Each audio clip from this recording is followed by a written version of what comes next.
O senhor tem certeza que quer falar comigo? Sempre, né, Hessel? Eu estou sempre pronto para você. Mas eu posso perguntar de tudo. Sempre.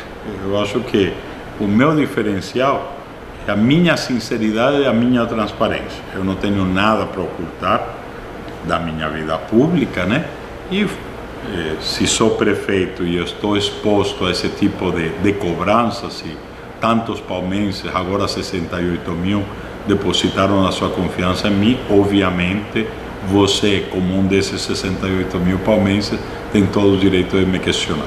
Prefeito, o senhor sente ou sentiu vergonha em ser procurado pela Polícia Federal? Muita, viu, Fernando? Porque eu sempre, quando a gente vê os noticiários e vê a Polícia Federal chegando na casa de alguém, sinceramente a gente sempre pensa, aí tem. É uma coisa, sei lá, pela dimensão que tem a Polícia Federal, o que representa como instituição no Brasil, é muito difícil você imaginar que a Polícia Federal entre na tua casa a troco de nada. E eu me senti tremendamente envergonhado, né? Envergonhei a minha família, a minha cidade, a minha história, meus leitores, eu próprio. Não foi nada agradável. Não. Sentiu medo? Nunca. Não por causa disso, mas porque não é uma característica da minha personalidade o medo. Eu consigo lidar com esse tipo de sentimento e não é presente na minha vida. Nesse, muito mais ainda, porque apesar do constrangimento, não é a primeira vez que me acontece, já tive um episódio na minha vida que não foi esse grau de constrangimento, mas que tentaram me envolver numa outra história, e a justiça, eu acredito nas instituições. Infelizmente, repor, restaurar uma dignidade, um atropelo a teus conceitos e princípios demora, mas ela chega. Então, principalmente nesse caso, eu tenho certeza absoluta de qual vai ser o resultado final. O senhor estava na Europa no momento em que essa operação foi para a rua. O senhor tinha alguma informação privilegiada? Claro que não, né, Fernando? Se tivesse, não teria ido, né? Se tivesse, estaria em Brasília conversando com o juiz, conversando com o Ministério Público Federal para evitar, né? O fato do fórum privilegiado do prefeito, ele tem uma vantagem, mas ela tem uma grande desvantagem. Certamente um juiz federal aqui no Tocantins não teria autorizado essa operação, porque tinha muito mais conhecimento dos fatos. Como a gente é julgado, essa operação é autorizada no Tribunal Regional Federal, existe uma distância muito grande entre a história que é contada e a realidade, né? O desembargador, o procurador do Ministério Público Federal lá em Brasília não sabe que essas áreas aqui não têm absolutamente nada a ver com BRT, não sabem toda a história, ou seja, não tem um convívio com a cidade, o que obviamente faz eles apenas acreditar naquilo que está escrito, não tem a vivência real para poder fazer um julgamento também político ou de sentimento das coisas. Mas o senhor acha que isso é correto? Esse tipo de avaliação, sem essa profundidade, é aí que mora o erro do judiciário? Na realidade, você vê uma coisa, né, Fernando? Nesse caso específico, essa operação foi negada 2 vezes, certo? Eles tentaram detonar essa operação no início de setembro, depois no final de setembro, uma semana antes da eleição. Imagina o prejuízo que ia ser. Certamente, ou perdi a eleição, ou eu ia estar muito desmotivado numa última semana. Nós precisamos ser muito mais cuidadosos com esse tipo de coisa, muito mais cuidadosos. Nós não podemos atropelar os direitos dessa maneira. Eu acredito na justiça, eu sempre defendi, continuo defendendo que no caso o Ministério Público Federal deve ter também o poder de prender.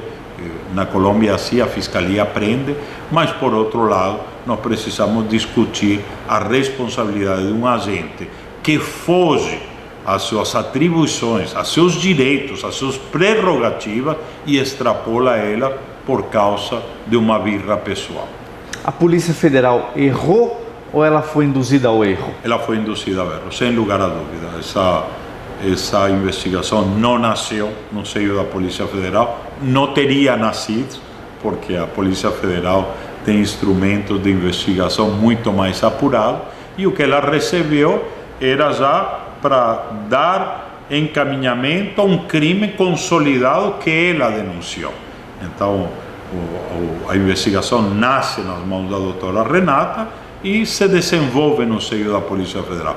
Com certeza absoluta que essa operação, se tivesse sido uma denúncia que nasce no seio da Polícia Federal, não teria ido para frente, porque a Polícia Federal teria tido o cuidado de investigar, de notificar, de fazer uma investigação prévia e com certeza ia chegar à conclusão de que não tinha nenhum fundamento para fazer essa operação. O senhor tem noção de que o senhor está abrindo um precedente para até desmistificar um pouco aquilo que a população acha, que existe muito ensaio, muita alegoria em cima de um processo como esse?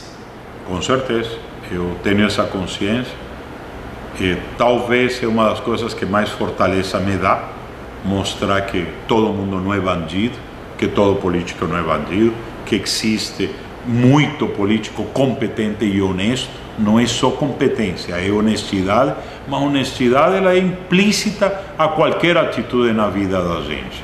Eu perguntei para o superintendente da Polícia Federal quantas operações aconteceram esse ano no Brasil. Eu pensei que eram 100, ele me disse que são mais de 1000.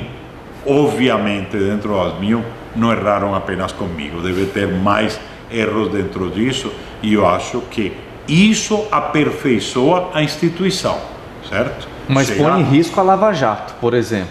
Não, não tem nada a ver, né, Fernando? O que a gente tem na Lava Jato são provas e provas e provas concretas e depoimentos de tantas pessoas que corroboram os fatos. Deixa eu te explicar a diferença. Nós saímos de uma investigação que durou um ano. Começou em dezembro de 2015, um ano de investigação. Depois detona a operação desde novembro. Até hoje, 36 dias de investigação já da operação, 30 depoimentos. Nesses 30 depoimentos não tem uma palavra que mostre alguma atitude de má-fé do prefeito. Diferente da Lava Jato, que cada delator da Odebrecht ou de qualquer empresa tem muita coisa para contar. No nosso caso, você vê, não teve um preso na operação, não teve um preso, não teve um desses 30 depoimentos que pudesse denegrir a imagem do prefeito. E se alguém fez isso, fez por questões políticas e está mentindo, porque eu não fiz absolutamente nada de errado. Tudo que eu fiz nesses 4 anos é defender os direitos de todos os palmeirenses. O senhor é a favor do depoimento coercitivo? Olha, dessa maneira, eu até depois que aconteceu, tentando ver a constitucionalidade ou não disso, e obviamente se a pessoa se recusa a depor, ou se é uma medida extrema, sim, sou a favor. Dessa maneira, não. Dessa maneira, como aconteceu nessa operação, eu acho que exageraram. Levaram empresários, né, que não tinham absolutamente nada a ver a depor coercitivamente. Nenhum empresário citado como suposto beneficiário e tal teria se escondido ou deixado de comparecer à Polícia Federal. Esse show mediático eu acho que não corresponde ao que a gente espera de uma sociedade democrática organizada.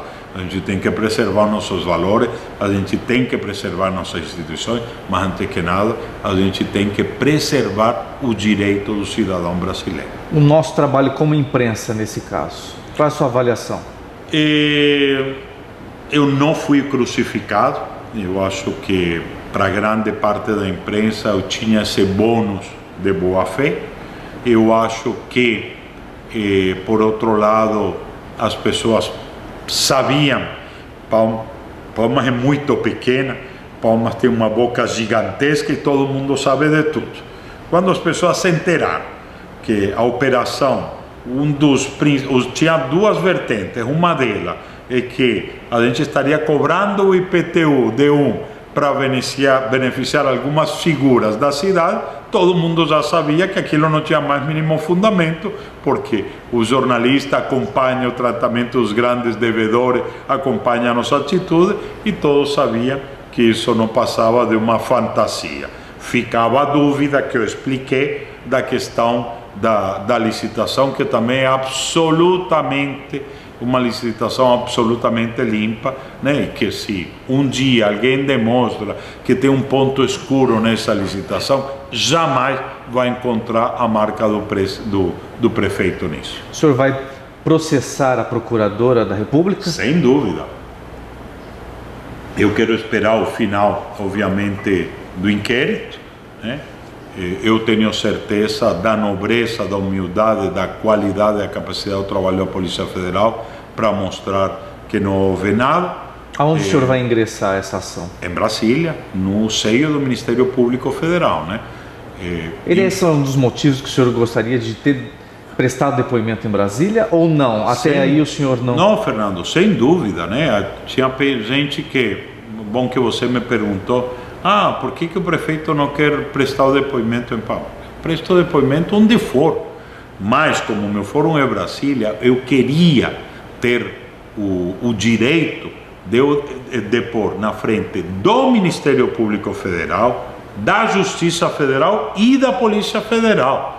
Você vê uma coisa, né, Fernando? Se você acompanha o processo, eu não entrei com habeas corpus, não entrei com nenhuma medida contra a operação, nenhuma, nem mesmo o direito líquido e claro de que, sabendo que essas apropriações que a gente fez foi com dinheiro municipal, que não é de competência federal, e que com certeza, se a gente discutisse a competência, seria enviado para a Justiça Estadual. Eu disse para o meu advogado, doutor, proíbo o senhor de discutir a competência desse crime. Deixa lá em Brasília, porque eu quero que os órgãos que me colocaram nessa situação sejam os órgãos que vão dizer que eu sou absolutamente inocente nesse quesito. A Polícia Federal emitiu uma certidão isentando qualquer tipo de indiciamento da sua pessoa nesse caso. Você sabe que a polícia tem suas linhas de investigação, você sabe que você pedir para a Polícia Federal que diga que acabou é absolutamente impossível, e eu já fui, quando fui antes de ontem, já fui sabendo disso. Mas eu devo agradecer a boa-fé, a certidão que foi dada, mostrando que até o momento eu não fui indiciado em nenhum crime por causa desse processo. Eu acho que isso fala muito alto, né, Fernando? Porque um ano de investigação, de interceptações telefônicas do prefeito, 36 dias de operação, certo? E 30 depoimentos, e onde não aparece, por enquanto, nada contra o prefeito, eu acho que não tem de onde aparecer. Aliás, não acho, não, eu tenho certeza, porque eu disse lá da Espanha, eu coloquei o Twitter e repeti, eu não me diplomaria, eu não assumiria um segundo mandato se ficasse qualquer suspeição da legalidade dos meus atos. Não entrei na política para isso, insisto, devo agradecer à Polícia Federal que, no limite das suas possibilidades, emitiu uma certidão dizendo que até o presente momento não tem um indiciamento de nenhum crime contra o prefeito por causa dessa operação. A Polícia Federal analisou o grampo que o senhor sofreu através de um empresário numa reunião que o senhor teve com ele? Ela analisou e fruto disso, o que o senhor vai fazer? Eu acho que cabe à Polícia Federal virar a sua mira agora contra esse empresário, porque eu tenho certeza que hoje a Polícia Federal sabe que ele agiu de má fé, certo? Tentando um benefício econômico, certo? Porque o que ele queria era se livrar do pagamento do IPTU, deve para a cidade de Palmas mais de 25 milhões de reais, certo? E isso não posso acusar, viu, Fernando? Mas tem que ficar claro. Era para ser uma semana antes da eleição, esse sujeito foi 2 vezes secretário municipal do anterior prefeito, e eu não quero imaginar que ele pensou que, se eles politicamente tivessem sucesso na sua campanha, iria se livrar do IPTU que deve para a cidade. O senhor acredita que tem um político por trás de tudo isso? Nesse caso específico, eu penso que tem uma forte articulação política, que era a articulação dessa velha política que queria me derrotar e que tinha um digno representante como meu concorrente. O senhor acredita que esse político esteja por trás dessa procuradora da República? Não, dela não. Ela agiu porque conscientemente ela quis extrapolar suas funções, ela quis acabar com o nosso BRT e como não tinha motivos técnicos, foi procurar motivos criminais. Com certeza não. Pelo contrário, eu acho que ela usou eles para montar o seu caso. O dinheiro que foi encontrado no teu apartamento? Como bem você disse, no meu apartamento, o meu dinheiro, Fernando. Eu coloquei à disposição de todos os jornalistas durante o dia de hoje. Primeiro que não eram 100 mil reais, eram 184 mil reais que foram encontrados. Eu não uso conta corrente, porque eu ainda tenho problemas na Justiça Trabalhista, que estou pagando.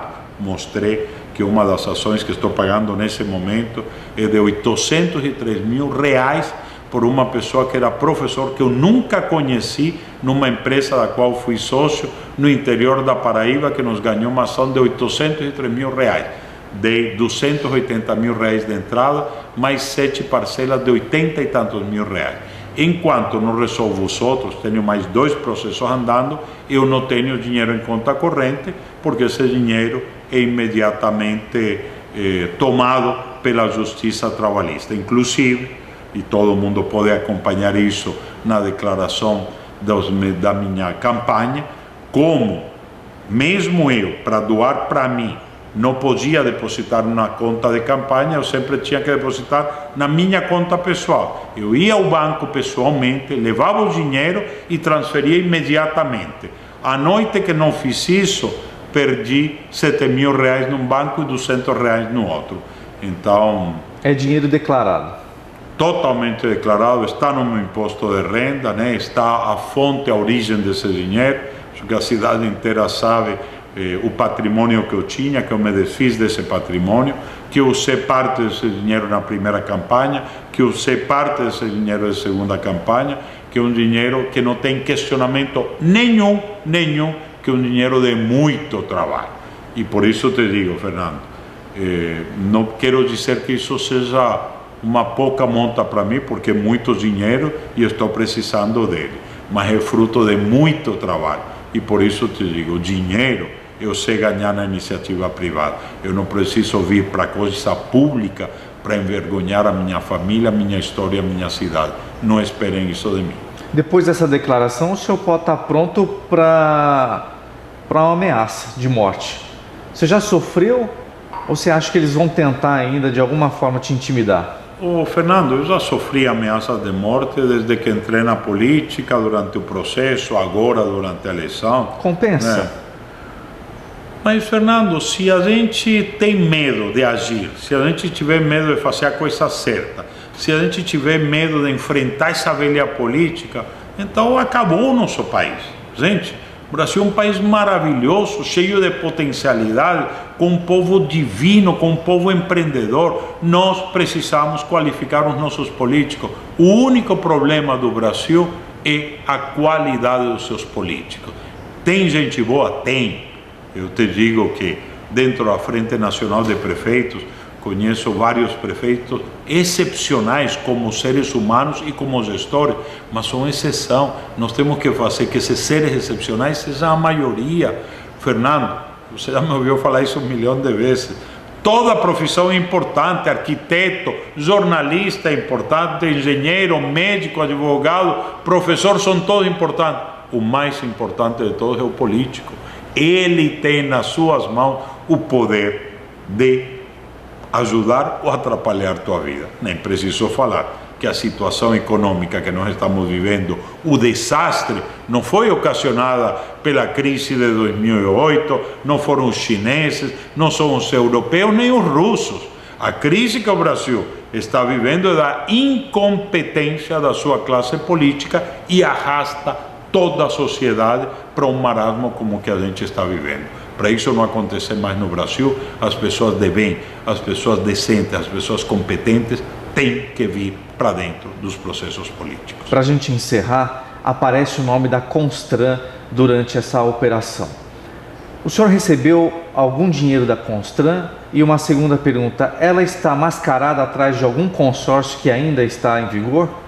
Olha, Fernando, essa foi a mais divertida de todas as acusações, né? Por quê? Porque a Constran, em dezembro de 2013, solicitou ao município de Palmas a autorização de fazer sondagem para avaliar o desejo deles de participarem da licitação. Nós fizemos, e entreguei para você e para todos os jornalistas, a publicação do Diário Oficial, onde nós recebemos esse pedido, autorizamos eles fazer a sondagem e que qualquer outra empresa pudesse fazer a mesma coisa. Resultado da sondagem, eles não se interessaram no projeto e não participaram da licitação. E aquela licitação, inclusive aquela da qual eles não participaram, foi cancelada, porque os consórcios que participaram denunciaram erros nas planilhas. A nossa comissão de licitação e os técnicos da secretaria entenderam que efetivamente existia erro. Aquela licitação foi cancelada. Meses depois nós lançamos um novo processo licitatório que ainda não foi concluído e que já eliminou os 3 primeiros consórcios por falhas dentro da sua documentação, dentro da sua proposta, dentro da sua apresentação. Muito obrigado, prefeito, pela tua entrevista. Obrigado a você, Fernando. Obrigado por perguntar, obrigado por questionar. Eu adoro ser sabatinado, questionado e tenho respostas na ponta da língua e isso me faz muito feliz. Depois de 4 anos eu poder falar para você, palmense, que eu entrei na política para fazer a diferença, que eu amo essa cidade, que eu estou dedicando a minha vida para ela e que mesmo um constrangimento horroroso como esse que vivi, não tira nem um pouco a minha paixão por essa cidade. Muito pelo contrário, como você disse, mostra que o prefeito de Palmas pode passar incólume por uma operação da Polícia Federal de 80 homens vindo de Brasília que não encontraram absolutamente nada que denigra a imagem do gestor municipal.